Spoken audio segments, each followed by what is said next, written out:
Now, Anna Breytenbach is a professional animal communicator trained through the Assisi International Animal Institute in California and has been practicing over a decade in South Africa, Europe, and the USA. Her conversation experience includes working with various wild animals in educational and rehabilitational programs. Anna's goal is to raise awareness and advance the relationships among humans and other species. She's also the subject of the documentary movie, The Animal Communicator, that was released worldwide. Welcome to The Laughter, Anna. Thank you, Bonnie. So what does an animal communicator do? What is it? It's essentially referred to as a human who acts as a translator between other species and, again, humans. So translating what animals are thinking and feeling and what their perspectives are, translating it back into human language in a way that I can give voice to what those other species are trying to tell us on a small and a large scale. And practically, how does the process actually work? It's actually a very still and quiet process, and it's independent of things like facial expression or body language, although those are obviously very valid forms of expression. But what it looks like when communicating might seem to be rather boring from the outside. It simply involves sitting quietly and trying to clear my human mind as much as possible, and simply using my intention, connecting with the animal or that I want to know more about. And I can just imagine the question and then sit quietly with myself and wait for answers or impressions to come across my mental landscape inwardly.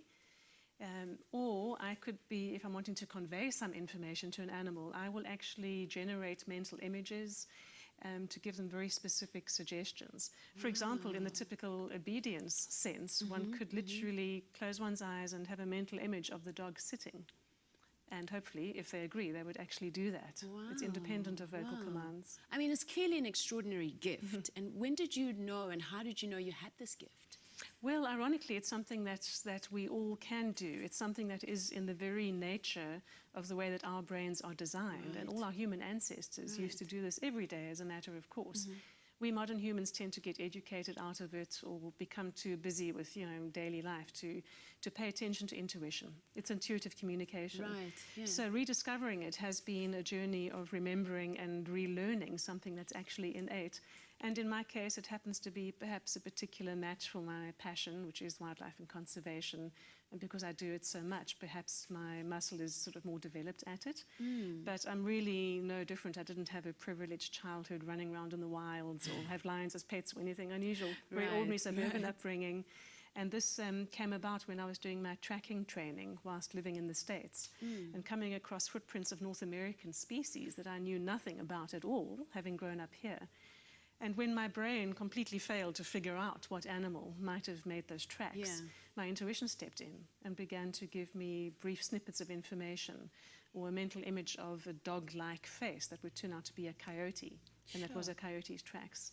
Wow, so it began to switch on then. Of course, I thought I was going entirely mad and needed a head doctor. Yeah, right, as anyone would. Absolutely. But I researched this entire field and discovered telepathic communication and then decided to study it with my annual leave days from my day job at the time. Wow. And how can humans and animals benefit from being able to communicate better and more clearly? Well, mutual understanding is the primary benefit. It also stops us humans having to try to figure out what they're thinking or feeling.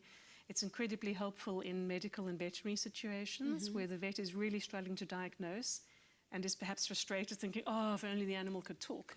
Well, they can, through a whisperer. They can actually show how they're thinking and feeling and what their choices are around treatment. Of course, the animals can benefit greatly too, because when we humans understand what their needs really are, or what the reasons are for their behavior, we know what we're working with. We don't have to just observe behavior and then make some decisions. We can just go straight to the horse's mouth and say, what's making you do this? It's very useful in rehabilitation scenarios or with even large animals like elephants or those who are having to deal with humans, hopefully in a temporary capacity, and being safe and being well cared for, where the human caretakers can hear directly from them what their needs are. Oh, that's extraordinary. And in the stories that you've come across and experiences that you've had, you've just shared that animals can benefit greatly from this communication. Any stories that stand out for you that have always just moved you deeply? Well, in several rehabilitation scenarios, it's been wonderful to really help have an animal's life be saved because they can convey, something that is not detectable by medicine, perhaps. One of the things that really amuses me, though, is when I get funny perspectives on humans from the animals. And I was communicating with a troop of baboons who were raiding vegetable gardens and were facing being shot at and all sorts of horrible things if they dared take any more veggies. This was at a retreat center. Right. So when I explained to the baboons that the humans needed the vegetables to cook for all of the guests, the That baboons they couldn't have them. They couldn't have them, or at least not as much as they were taking. The baboons' response was essentially, no, the humans don't need that food. And I said, yes, they do. And the baboons said, no, they don't. And I asked the baboons why they thought the humans didn't need it. And the baboons revealed to me that they watched from the mountainside, they watched the humans, the cooks and the chefs at this place, go into the gardens when they weren't hungry. So the humans go in when they're not hungry, they pick all the best and the most ripe fruit and vegetables, and then they don't even eat it. They take it away out of the garden and go lock it away in buildings. And sometimes the humans leave the food lying around until it's days old and becomes, too rotten and not able to be eaten by baboon or humans. And the baboons thought that was rather wasteful.